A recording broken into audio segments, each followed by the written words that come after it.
Bonjour messieurs, bonjour à tous. Bien, aujourd'hui nous poursuivons notre analyse autour de la question de la laïcité, du laïc, etc. Deuxième volet, donc la semaine dernière, Michel du réseau social laïque nous avait présenté la notion de laïcité. Et cette semaine, je vais évoquer la question de l'efficacité de cette laïcité, surtout aujourd'hui, bien évidemment. Alors, donc, mon exposé va se présenter de la façon suivante. Excusez-moi, je bafouille. Donc déjà, je vais revenir sur le débat, sur ce qui s'est passé la semaine dernière, sur le débat de la semaine dernière, sur cette présentation. Et puis, je vais rentrer après dans le vif du sujet, c'est-à-dire aujourd'hui, dans le contexte présent, quid de la laïcité et de son efficacité. Et je terminerai plus particulièrement sur la question de là où elle semble beaucoup moins efficace, c'est-à-dire la question de l'islam et du judaïsme. Puis je conclurai évidemment. Alors, la semaine dernière, moi je dois bien avouer, et on a échangé un petit peu avant, que, alors pour ma part, j'ai eu une certaine amertume à la fin du débat de la semaine dernière. C'était un sentiment, enfin une impression. Hein. Je n'étais pas très satisfait de la présentation, parce que j'ai trouvé la présentation qui a été assez partielle, en définitive, hein, avec des définitions, notamment du laïc et qui correspondent pas notamment à ce qu'on peut retrouver sur le site du CNRTL, sur ces définitions, même si on va les retrouver à d'autres endroits. Et surtout, ce que j'ai trouvé, c'est que c'était très orienté historique, c'est-à-dire une présentation d'un historique de cette question de la laïcité, bon, qui est un aspect important, mais plus que de la définition en tant que telle, je dirais, qui était un peu plus ce que je pensais. Et puis, le sujet, c'est pour ça que je pensais que ça pourrait tenir dans moins de temps que ça, la présentation, même si le volet historique était intéressant aussi. Hein. Et puis aussi une orientation, je dirais, de combat. Historique et de combat. Vraiment, c'est très orienté sur ces deux options qui sont pas, je dirais, forcément, enfin ça dépend de ce qu'on va présenter, hein, si c'est des choses historiques, si c'est l'historique du christianisme par exemple, bah, voilà, évidemment qu'on va parler d'historique. Hein, voilà. Mais surtout sur l'orientation au combat, nous on est plus dans un cercle de réflexion, de travail, je dirais, donc on est plus dans ce que j'appellerais un vrai débat. C'est-à-dire que l'idée est quand même d'écouter ce que disent les autres, les réflexions, les questions qui naissent d'une présentation, et puis d'essayer de le comprendre également, de comprendre ce que dit l'autre, ce qui est différent de ce qu'on dit soi-même, et ce qui permet d'enrichir autant les autres que soi-même. Hein, pour moi, c'est ça la vertu d'un débat, alors que là, on était quand même plutôt dans un combat, parce que dans un combat, en fait, on essaie simplement de trouver des arguments pour contrer ce que dit l'autre. On voit bien que c'est pas du tout la même chose, pas du tout le même type de discussion. Donc je prends deux exemples, par exemple sur la liberté de conscience, le libre arbitre versus la liberté.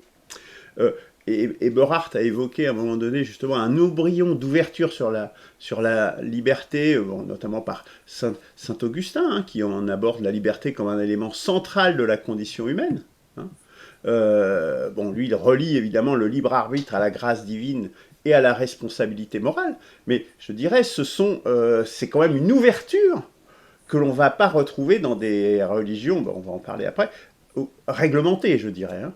Donc c'est quand même une particularité du christianisme, au moins dans les religions théistes, je dirais, parce que bon, après il y a d'autres courants religieux qui n'ont pas ce problème-là non plus, hein.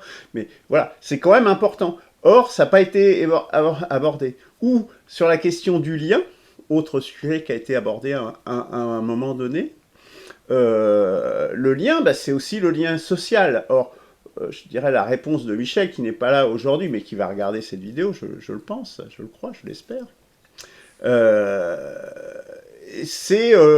oui, mais les religions, c'est aussi la guerre. D'accord, mais ça existe, les guerres, je dirais, quelles que soient les communautés, qu'elles soient des communautés religieuses ou des communautés d'autres natures, hein, nationales, régionales, même d'un village à un autre, hein, la guerre des boutons, par exemple, pour prendre un exemple, même chez les enfants. Donc, voilà, donc on n'était pas dans cet auto-enrichissement. Hein, et ça, je pense que c'est dommageable. Enfin, moi, c'est un goût amer que m'a laissé le débat de la semaine dernière, que je rencontre souvent dans des débats, je dirais, qu'on appelle citoyens. Et puis par ailleurs, je dirais, il y a faire attention également à la monopolisation de la parole. C'est un sujet qu'on a sur le CDRS, justement sur la CRC, sur les longues présentations très longues, un peu avec des discours hélicoïdaux et très longs, qui sont un des moyens d'empêcher les autres de parler. Quelque chose qui est très fréquent, enfin moi je l'ai remarqué dans les débats, notamment des gens de LFI, c'est-à-dire quand quelqu'un dit quelque chose, un argument convaincant, bah, ils interfèrent pour empêcher l'autre personne de parler.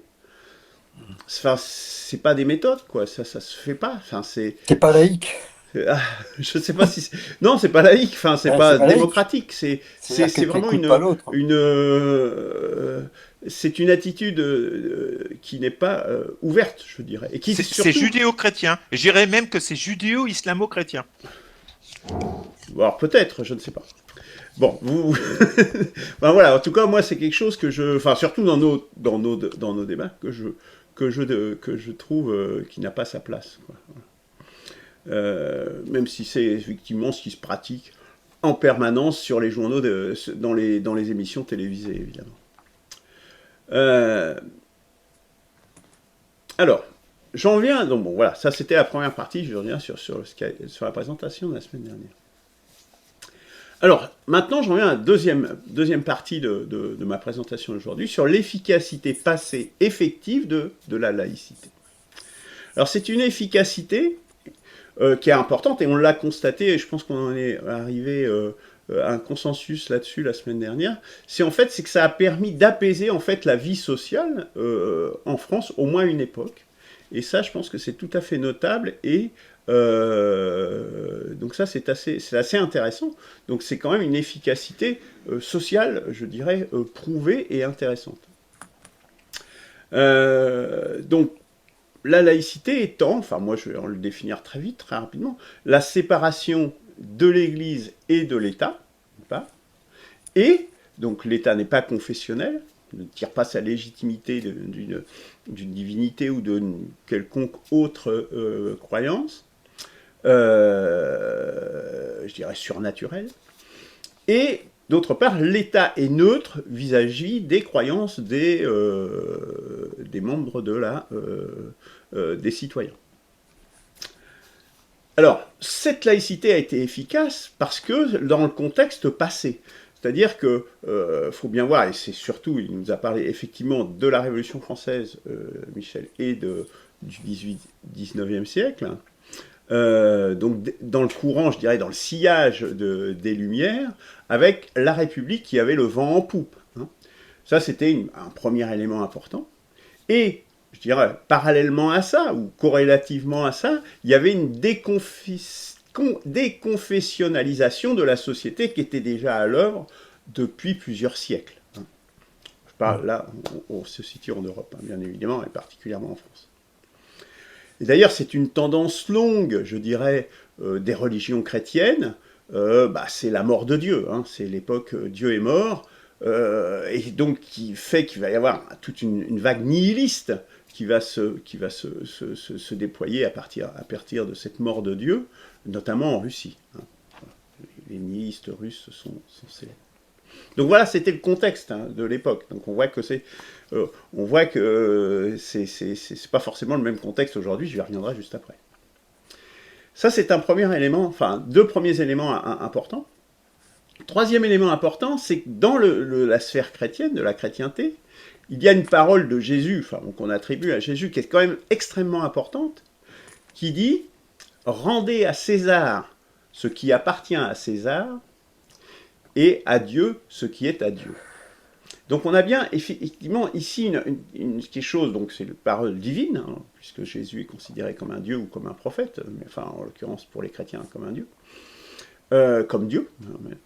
Ça veut dire que le droit humain terrestre et le fait qu'il soit supérieur, hein, au droit religieux céleste, c'est intégrable. C'est-à-dire qu'on sépare les deux et puis à la limite on peut le gérer dans la société sans que ça pose de problème. Ça c'est une spécificité chrétienne, enfin dans les religions théistes de la chrétienté qui est tout à fait importante, quoi, notable. Et qui remonte de la nuit des temps, quoi. Alors, la nuit des temps, peut-être pas, mais enfin de très loin. Alors, on a eu dans le passé, effectivement, des sommets de la laïcité. Hein, donc, on parlait de la loi de 1905 en France, hein, qui a été citée, donc j'ai même cité l'article premier. Mais pas qu'en France. Il faut bien voir qu'en Turquie, suite à la chute de l'Empire ottoman, Atatürk, Mustafa Kemal, donc après qui a été nommé Atatürk en Turquie, qui est à partir de 1923, ça a été le pays sans doute le plus laïque du monde, hein, et avec un contrôle étatique sur les religions, la polygamie qui a été abolie et les femmes qui acquièrent le droit de vote en 1934, c'est-à-dire avant même ce qui a été le cas en France. Donc, et là je dirais, enfin, l'État turc a été vraiment, enfin, moi je pense que c'est vraiment le niveau supérieur de la laïcité. C'est dommage qu'il n'en ait pas parlé d'ailleurs, parce que c'est quand même tout à fait important, me semble-t-il. Donc on était dans cette vague-là, je dirais, hein, aussi, hein, à partir de 1923. Et puis à la même époque, il y avait les révolutions, enfin la première révolution communiste, évidemment celle de 1917, puis toutes celles qui ont suivi, qui sont athées, donc quelque part, qui mettent la religion de côté, hein. Et puis tous les mouvements nationalistes en parallèle de ça, notamment dans le monde musulman.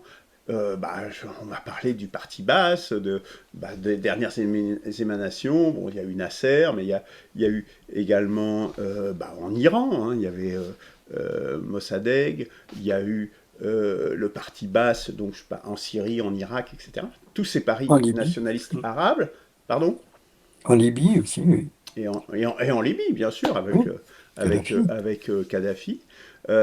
Donc on a tous ces mouvements qui étaient laïques, hein, donc c'était extrêmement important, je dirais. Et puis il y a eu des colonisations également en Inde, en Chine, le contexte général, c'était celui-là. Donc on voit qu'on était sur une période où la laïcité avait, je dirais, le vent en poupe, et c'est diffusé. Quelle est la situation aujourd'hui ? Est-ce que le contexte n'a pas sensiblement complètement changé ? Donc, je dirais, évidemment, il n'y aurait même pas cette présentation si je ne pensais pas que la réponse était oui. Et on peut le voir notamment par rapport à l'islam et par rapport à je dirais, le temple de la laïcité qui était la Turquie, où il y a eu une réislamisation des manuels scolaires qui a été notable à partir des années 1980. Et puis, depuis, il y a eu l'arrivée notamment au pouvoir en 2002 de l'AKP, donc le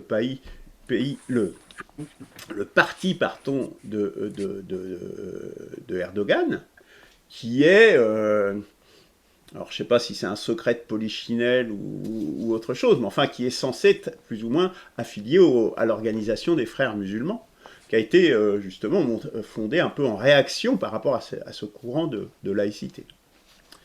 Donc voilà la situation, déjà en Turquie, c'est quand même tout à fait important. Et puis il y a un épuisement du nationalisme arabe et de la laïcité, des mouvements nationalistes et laïques au Proche-Orient et au Moyen-Orient. Ça se constate dans les partis arabes, mais ça se constate également, je dirais, en Israël, avec la fondation d'Israël en 1948, qui était avec plein de mouvements qui étaient très laïques dans Israël. Et aujourd'hui, on voit bien que depuis des années, il y a une montée également des contestations du laïcisme et de la laïcité en Israël également. Et puis, je dirais, un des points d'orgue, justement, de la négation de la laïcité, c'est la révolution islamique en Iran en 1979, hein, qui porte ses effets. Là, j'aborde que l'aspect spirituel, religieux, hein, évidemment. Je ne parle pas d'autres aspects sur l'Iran.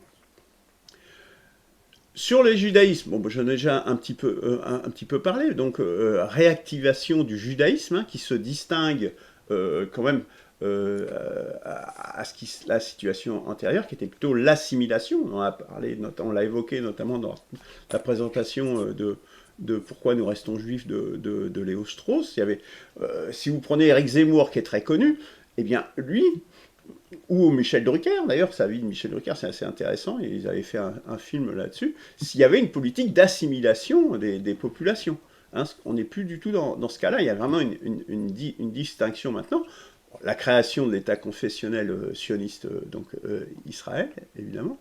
Et puis, à partir de 1985, l'instauration du dîner du CRIF, qui aujourd'hui est quasiment un passage obligé pour les politiques pour être élus. Donc on a une reconfessionnalisation, je dirais, de l'espace public, plus ou moins officiel, plus ou moins diffus, mais au moins ça joue dans le contexte. Le contexte, il est celui-là. Enfin, qu'on le veuille ou non, c'est ça le contexte. Et du côté de la chrétienté, on a des résurgences protestantes, hein, essentiellement, je dirais, les évangélistes, les pentecôtistes. Bon, alors avec une version du christianisme quand même, bon, on a déjà évoqué, hein, je renvoie les gens aux émissions qu'on a consacrées à ça. Voilà, c'est vraiment où la spiritualité est quand même assez particulière, je dirais.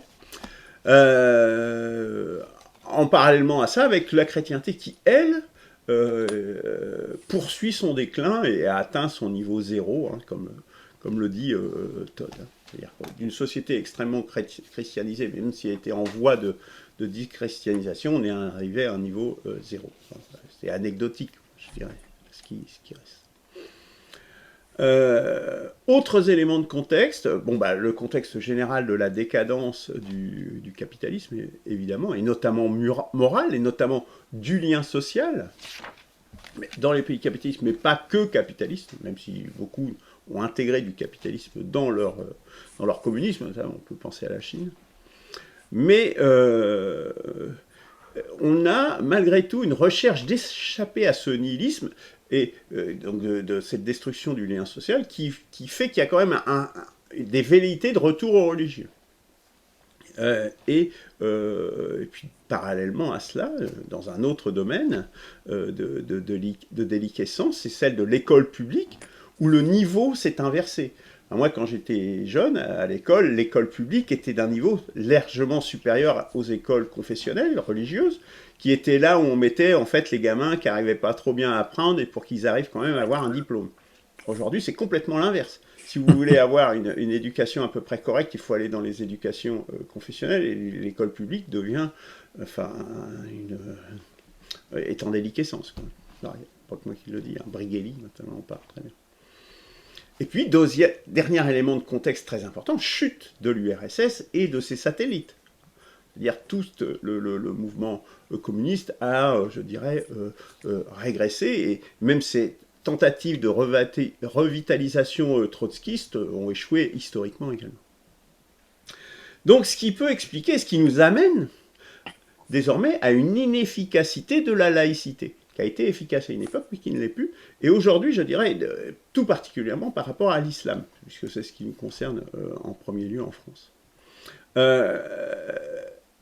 Dans l'islam, le droit humain supérieur au droit religieux, comme on l'a vu tout à l'heure, c'est impossible. Puisque le droit religieux, la charia, c'est une religion, je dirais, qui est une religion de règles. Et donc, ces règles, c'est la loi divine. Et donc, celle-là est forcément supérieure à la loi. Il n'y a pas cette séparation de l'Église et de l'État, de laisser à César ce qui est à César et à Dieu ce qui est à Dieu. Il n'y a pas ça. Tout est inscrit, je dirais, une fois pour toutes, figé dans les textes sacrés. Il y a, en corollaire à cette décadence, je dirais, une montée de la pratique de l'islam, surtout chez les jeunes, que l'on constate. Bon, il y a un sondage IFOP que je mettrai en lien également sur le site. Il dit que 78% des Français musulmans de 15 ans et plus jugent islamophobe et discriminatoire la laïcité telle qu'elle est appliquée aujourd'hui. 80%, quasiment tout le monde, quoi. Donc c'est massif, c'est presque, enfin, c'est plus que massif, hein, c'est presque unanime. Enfin, parallèlement à ça, je dirais, l'islam a cela de particulier que c'est la religion monothéiste qui est la plus aboutie. Bon, ça c'est mon analyse, hein. Et je l'étaye simplement par un élément tout simple, hein, c'est que là où elle arrive, le christianisme disparaît, est balayé. Historiquement, c'est comme ça, hein, qu'on le veuille ou non. Partout où elle est arrivée, les seuls endroits où il y a eu des reculs, ça a été parce que c'était des combats militaires. Mais sinon, comme l'Espagne, la Reconquista espagnole. Mais sinon, partout où elle arrive, elle s'est toujours diffusée et a fini par phagocyter les autres. Je citerai un des exemples les plus récents, c'est l'Indonésie.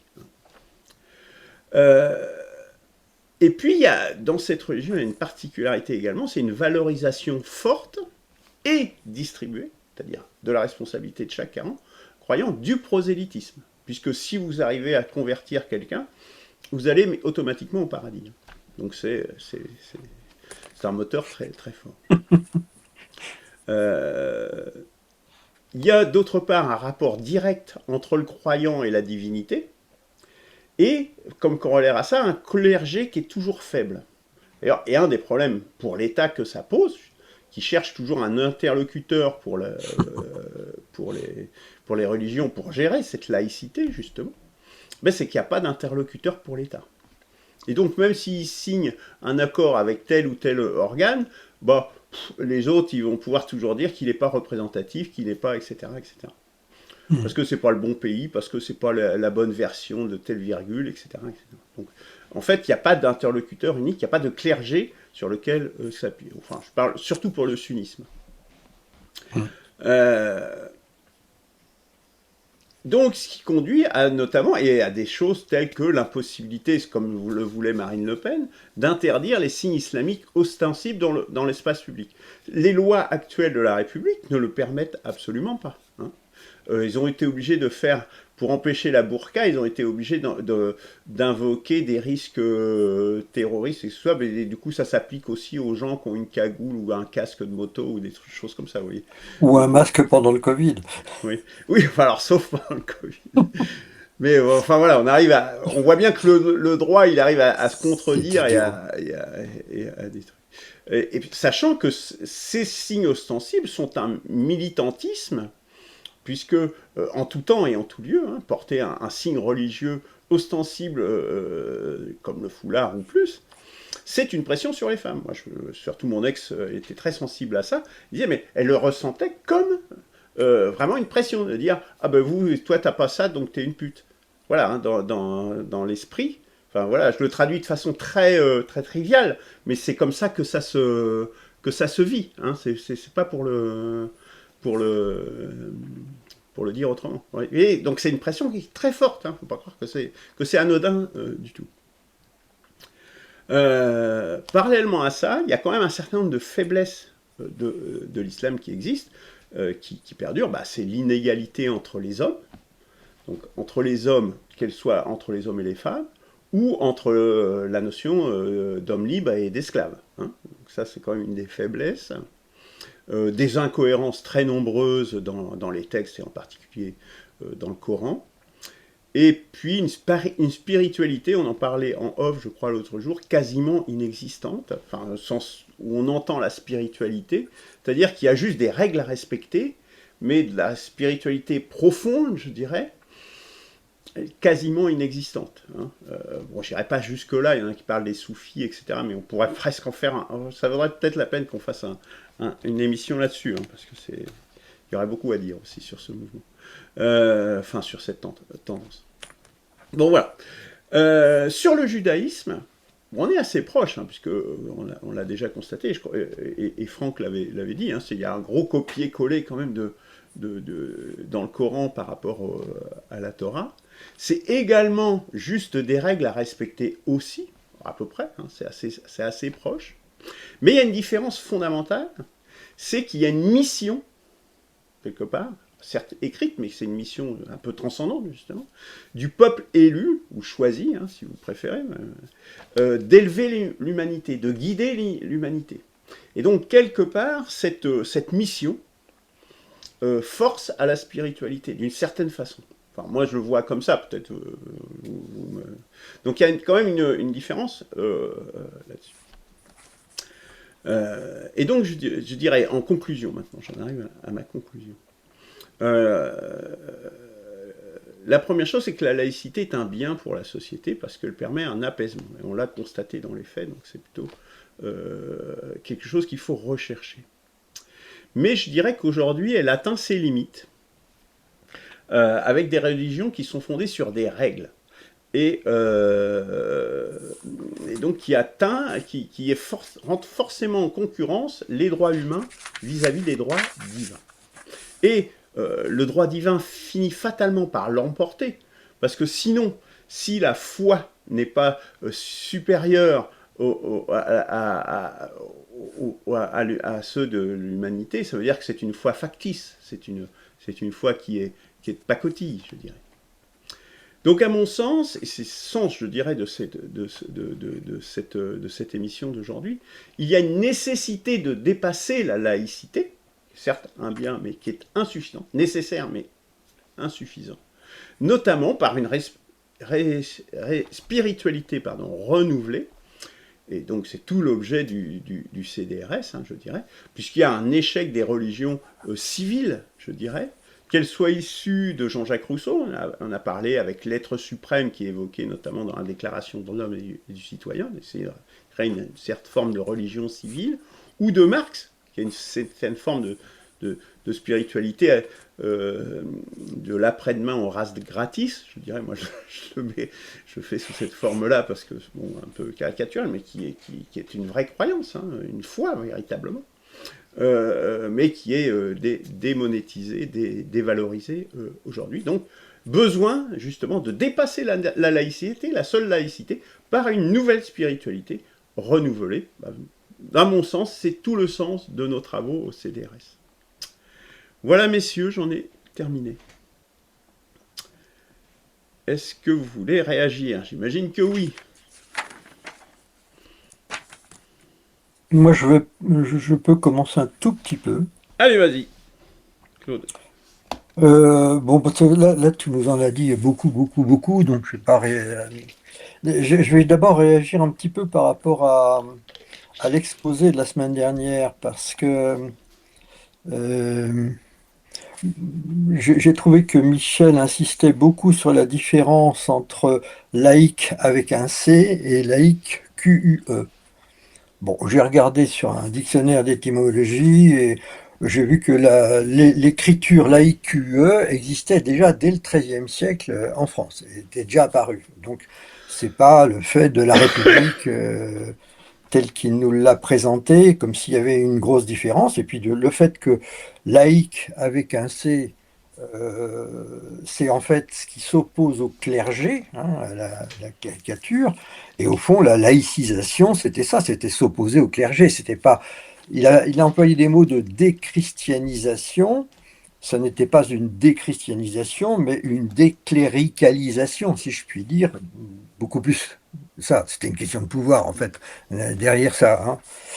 Donc, moi, je ne crois pas que cette différence qu'il mettait en avant, à mon sens, pour des raisons un peu idéologiques, était véritablement essentielle et lumineuse, bon, personnellement. Et puis finalement, dans tout cet exposé qu'il nous a fait, qui était très historique, moi je me suis dit, bah, il est en train de nous montrer comment on est passé d'un clergé à un autre, en fait.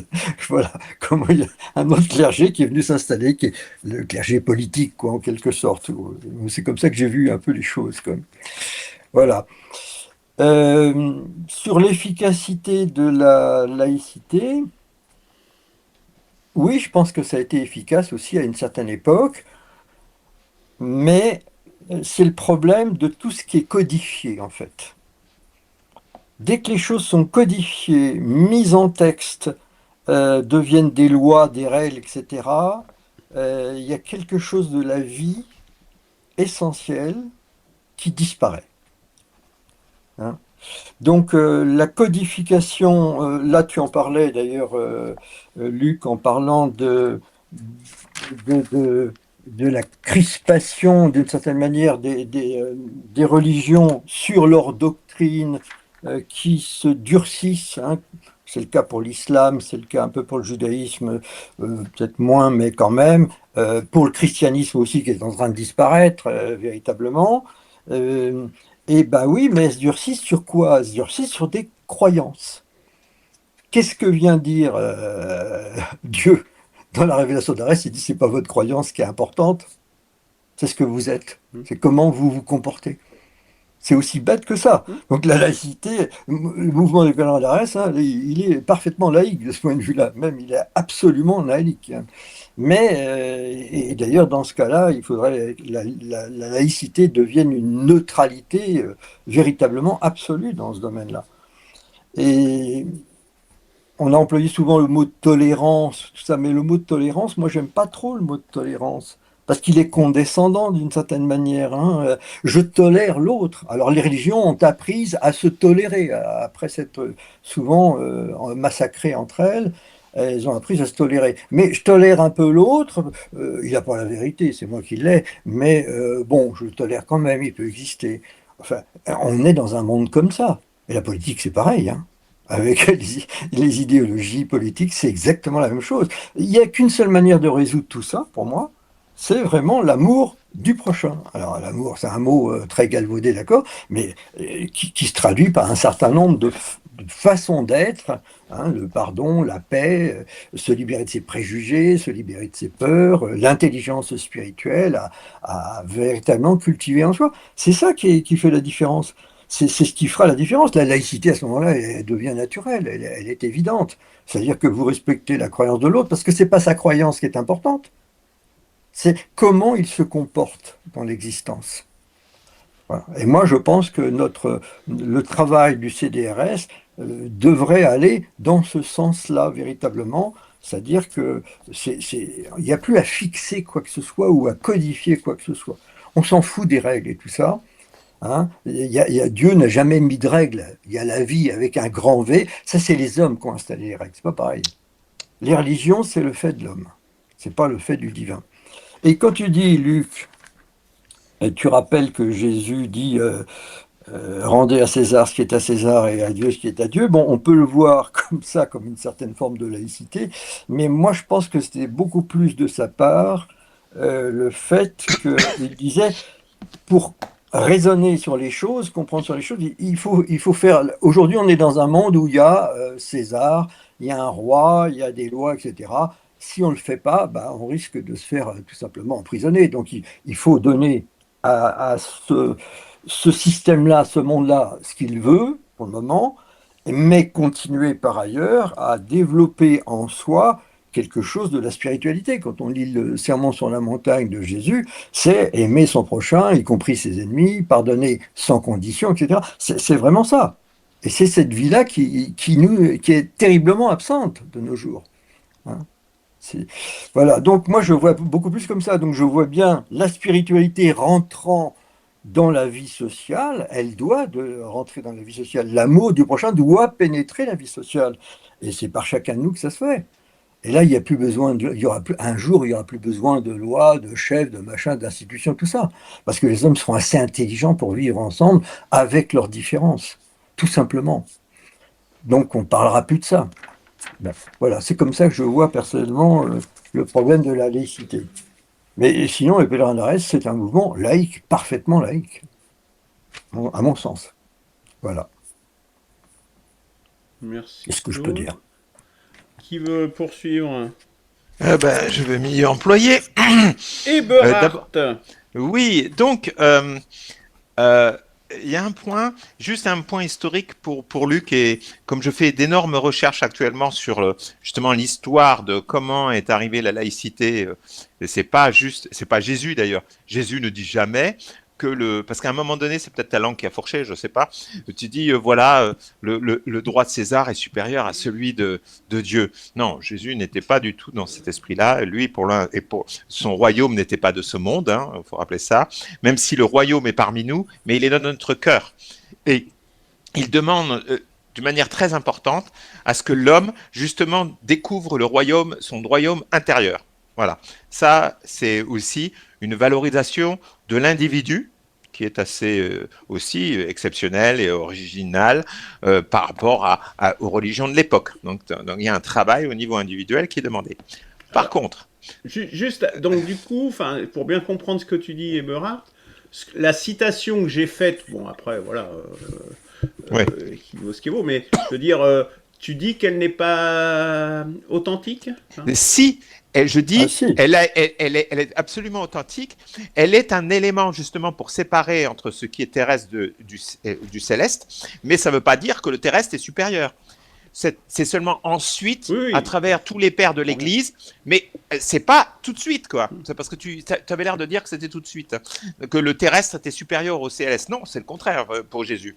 Mais c'est seulement si. Bah oui. Ici, sur Terre, oui, mais voilà, après, voilà. Ah oui, non, mais oui, si toi tu. Et après, j'ai corrigé. J'ai compensé en disant qu'une vraie foi allait forcément le droit divin au-dessus. Sinon, c'est plus une vraie foi. Oui, c'est seulement ensuite. Mais c'est pas les mêmes domaines, on va dire. Le profane, et parce que justement, je vous encourage à lire Les deux corps du roi de Ernst Kantorowicz, qui lui montre comment le droit profane a pu seulement, en fait, naître à peu près au XIIIe siècle. Le droit profane, avec une certaine autonomie par rapport au droit spirituel, au droit canonique, au droit religion. C'est seulement au XIIIe siècle que ça s'est fait.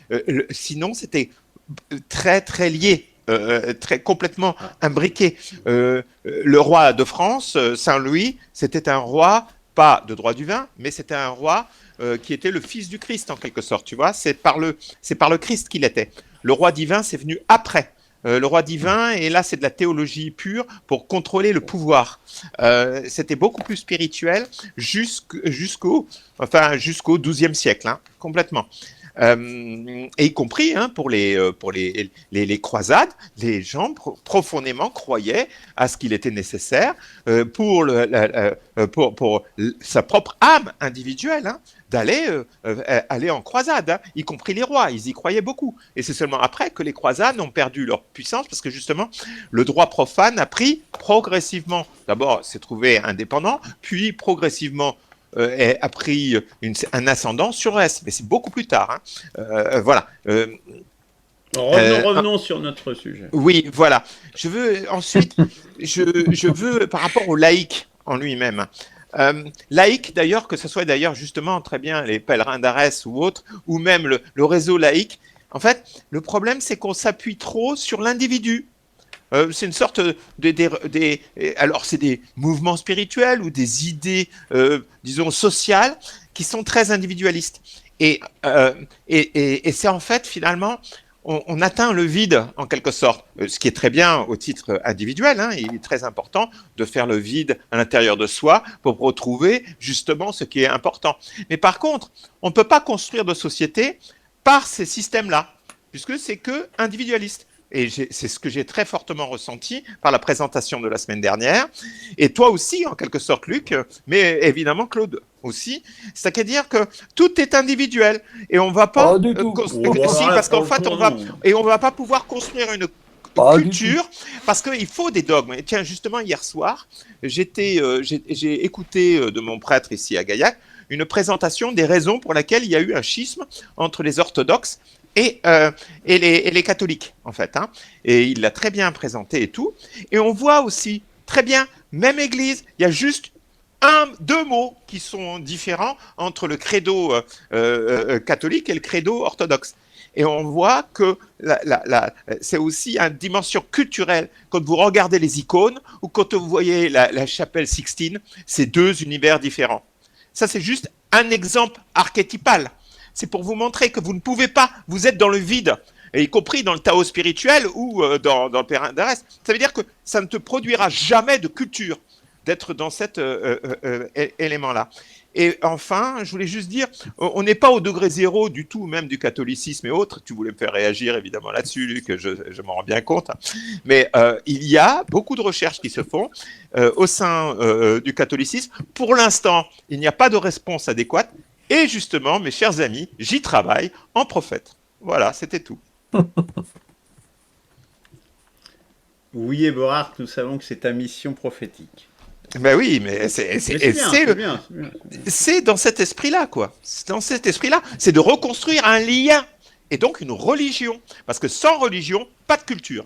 Et ni politique. Parce que quand vous regardez... Ah oui, c'est un dernier point. Quand vous regardez le système d'État musulman et le système d'État occidental, c'est la production d'une religion. Tout le droit s'est constitué dans cet esprit-là. Et ça, vous êtes trop dans l'individu quand vous pensez comme ça, parce que vous avez tout ce confort-là qui vous le permet. Mais vous ne voyez pas toute l'évolution historique qui a produit même un État très différent.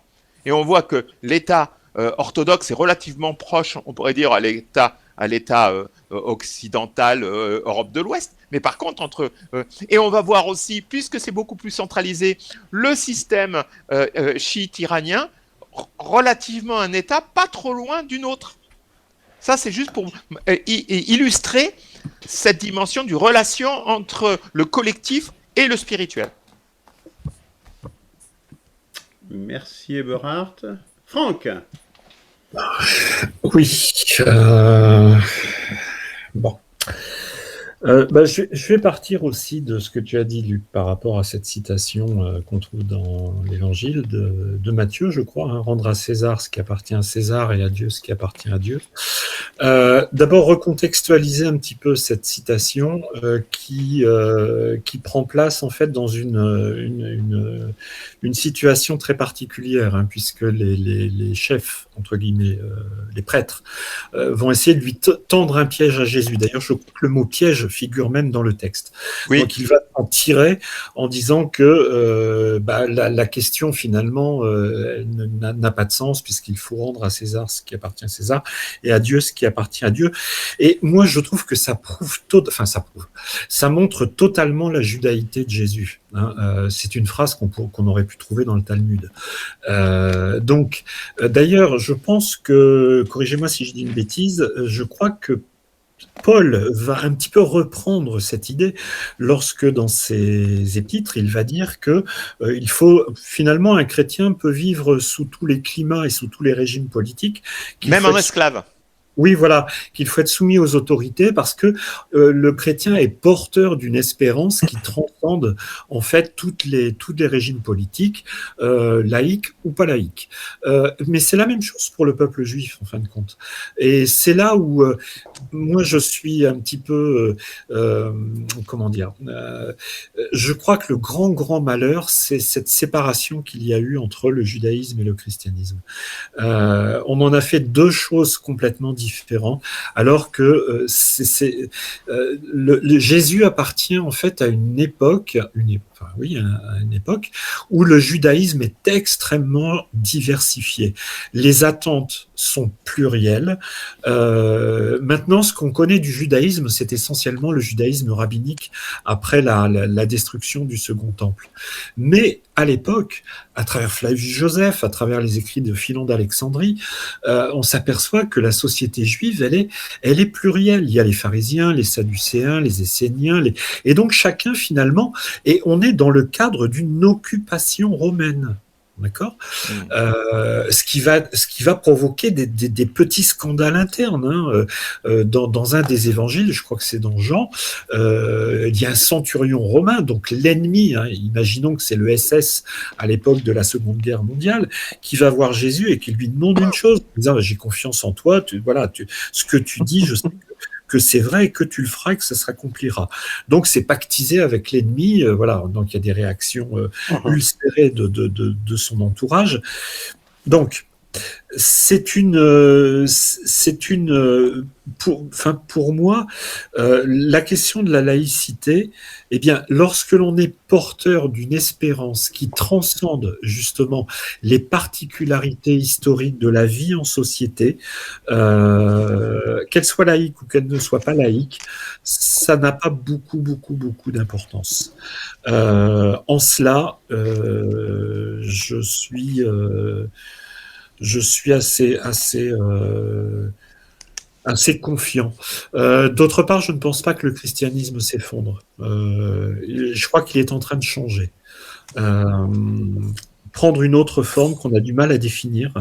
Mais par contre, par rapport à l'islam, c'est vrai que l'islam, c'est une doctrine, une nouvelle religion qui est extrêmement prosélyte, agressive, avec des côtés très archaïques, aussi frustres. Mais l'islam, en fait, est confronté à un triple problème actuellement. On voit ça avec les apostats, qui prend de plus en plus d'ampleur. Les apostats, soit quittent l'islam tout simplement parce qu'ils n'y croient plus, voilà. Bon, comme tout un chacun est libre de quitter sa religion parce qu'il a perdu la foi et de devenir, pourquoi pas, athée ou autre chose. Il y a un deuxième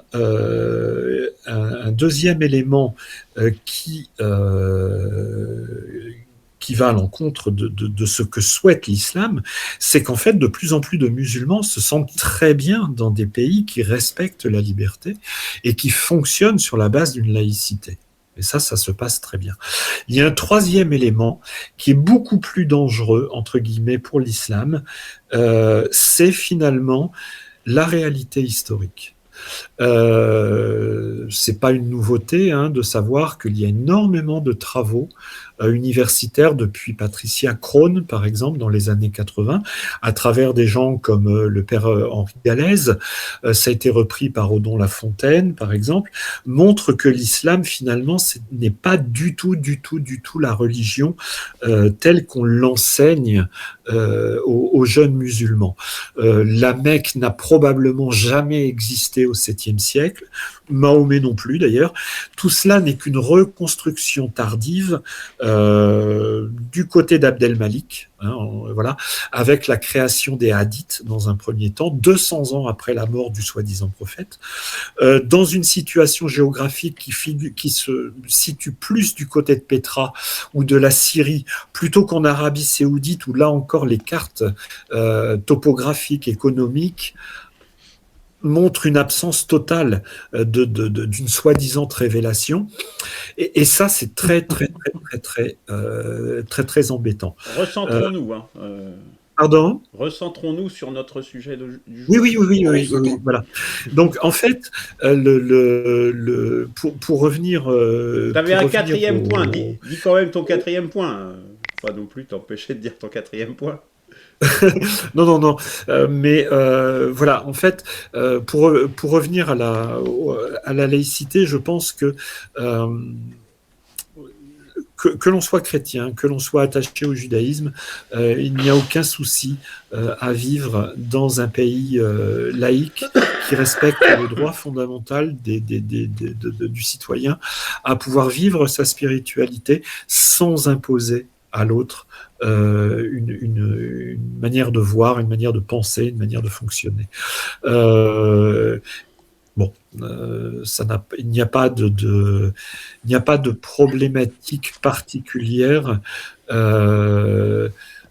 Par contre, là où j'étais un petit peu gêné sur l'exposé de la semaine dernière, c'est cette volonté de casser du religieux, quoi, qui m'a un peu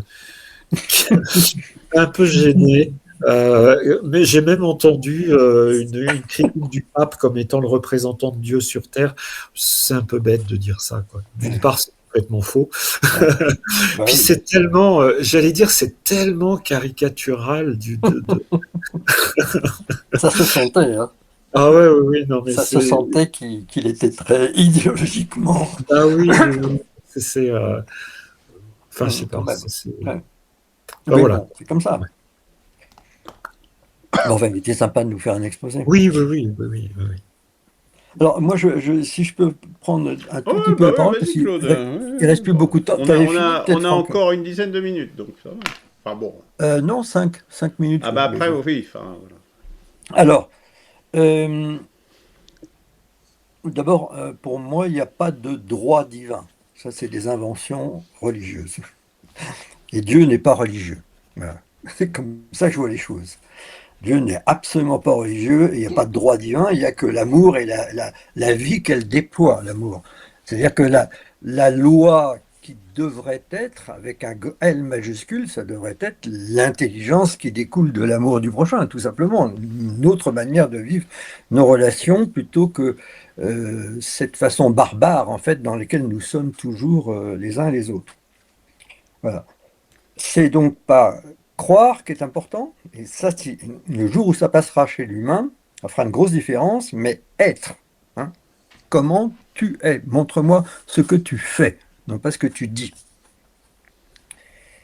Sur donc aussi par rapport à ce que tu dis, Eberhard, qu'on est individualiste, enfin que Luc et moi, on serait des individualistes, mais les pèlerins d'Arès forment des assemblées. S'ils forment des assemblées, c'est bien parce qu'ils veulent faire peuple, hein, l'assemblée, mais on vit notre lien sans forcément avoir une église, une synagogue, une mosquée. Il n'y a pas besoin forcément d'un lieu spécial. Le temple, il est là.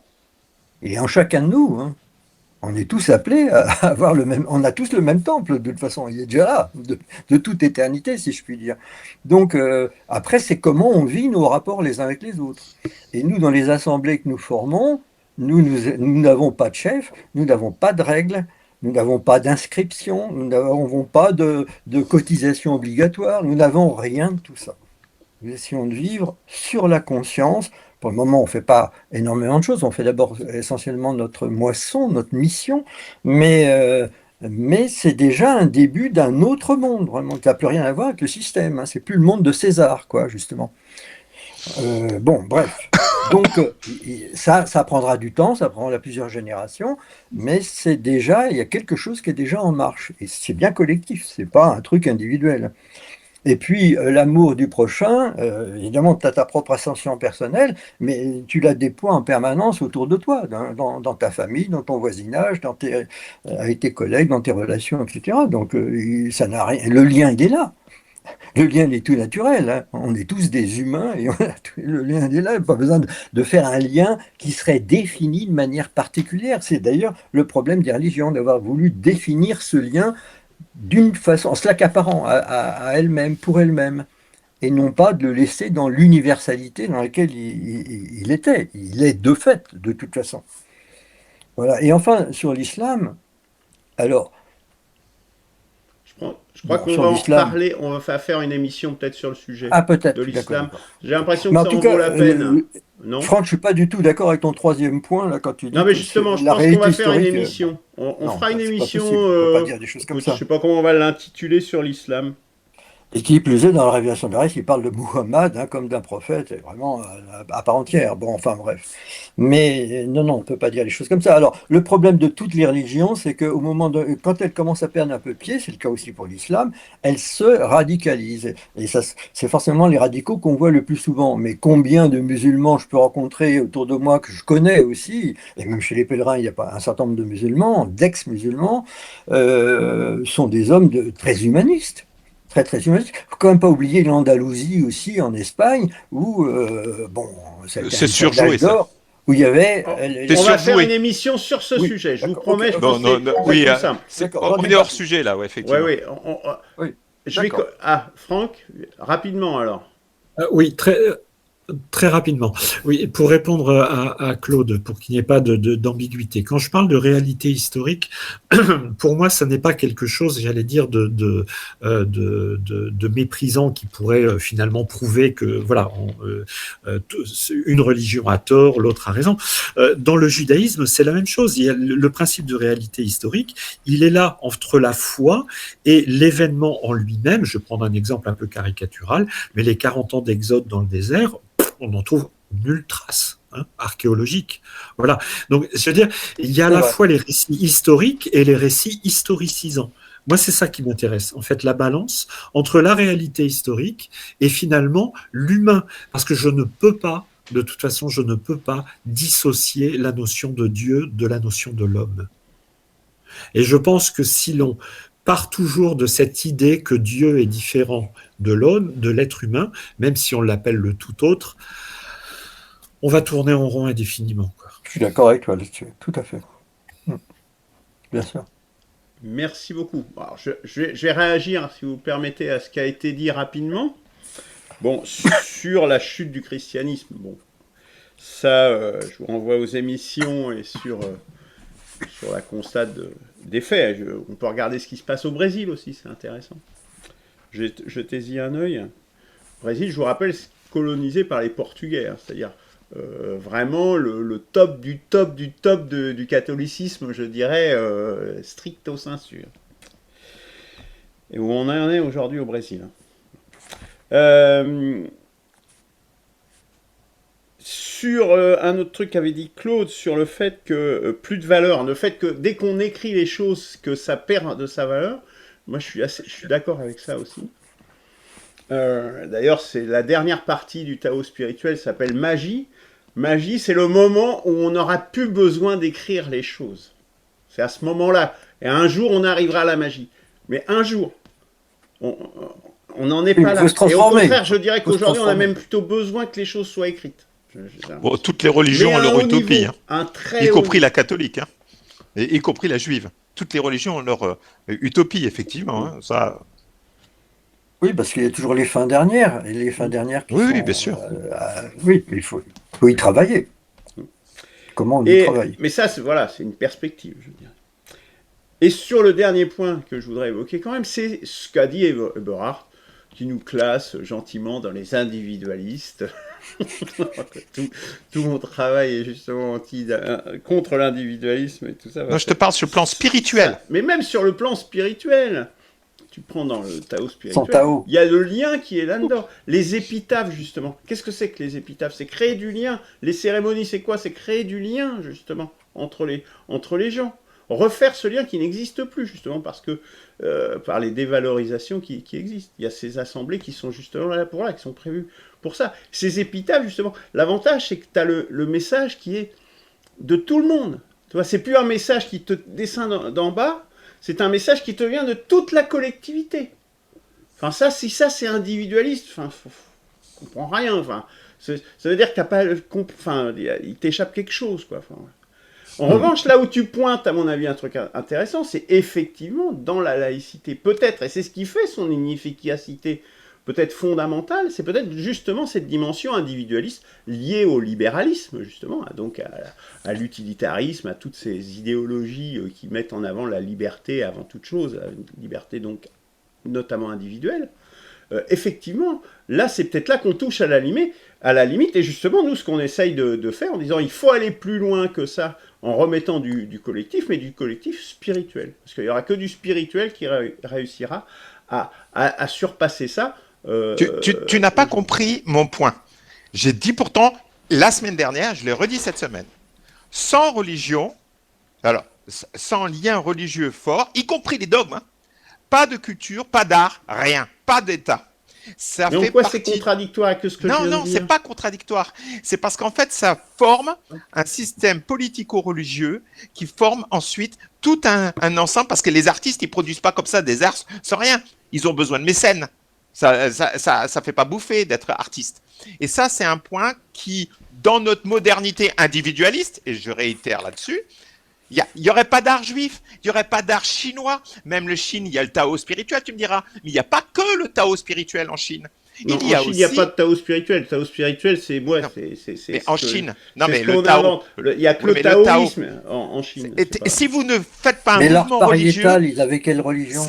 Ben, ils avaient une religion du village. Absolument. C'est ce qu'on raconte, mais on n'en sait rien. Non, c'est sûr, parce qu'ils étaient à plusieurs. Et bah oui. À mon avis, quand ils dessinaient les animaux là sur les parois, c'était pour pouvoir bouffer. Et ils y croyaient dans ce bison qui était fort. Ça, c'est ce que tu dis. Tous moi, collectivement. Mais si, et tu regardes tous les anthropologues depuis 2 siècles, ils ont analysé les peuples premiers et tous les mythes sont en rapport avec justement cette fondation du monde et l'apport de la nature dans chacun de ces éléments avec leur totems et leurs tabous. Ça, c'est très important. Il faut lire René Girard, mais pas juste comme ça 5 minutes, hein, mais vraiment c'est presque tous ses bouquins pour comprendre ça. Et donc, ça fabrique une culture. Et ça, c'est pas seulement René Girard qui le dit, c'est y compris aussi Oswald Spengler, qui était un agnostique notoire. Voilà. Donc, Enfin, et ça, ça n'est pas adressé par vous. En fait, c'est un vide. En fait, tous les Tao spirituels ou même les autres machins très individuels, ça ne fabrique mais pas une pas société. individuel du tout. Enfin, je sais pas c'est pas pourquoi tu t'es mis politique. ça dans la tête. Je sais pas. Il n'y a pas de projet politique derrière. Mais bien C'est sûr, ça qui il me y a m'inquiète. 4 dimensions dans le Tao spirituel. C'est la dimension spirituelle, mais il y a la dimension sentimentale, dimension politique, dimension idéologique. Il y a dans ce qui est proposé là, il y a 4 dimensions. Qu'est-ce que tu me racontes? Oui. Non, Enfin, ça veut dire que t'as rien compris. Enfin, je non, sais pas, t'as que pas lu, la t'as pas religion, regardé. Enfin, la je sais pas, religion, c'est la bizarre, religion quand en même. elle-même est productrice de politique. Moi, j'ai le Christ politique. Tu comprends ce que je veux dire? J'ai pas que le Christ spirituel. Il y a aussi la dimension politique dans le Christ. Ouais, j'ai pas l'impression que vous avez fait comprendre ce que je voulais dire. Bah, c'est pas grave. Hein. Bon, Moi, j'ai on l'impression va que tu peut-être- comprends pas ce qu'on dit non plus, hein, quand même. Ah. Bon, on y peut-être arrivera, on y y arrivera. croire, oui. Bon, bah, Bon, eh bien, on en reste là-dessus. En tout cas, je pense que cette notion, justement, de collectivité, peut-être, et justement, enfin, pour finir sur la laïcité, c'est peut-être justement ce qui manque et ce que permettrait peut-être de dépasser une nouvelle spiritualité pour finir sur une conclusion, je dirais, plus en accord avec le thème du jour. Merci, messieurs.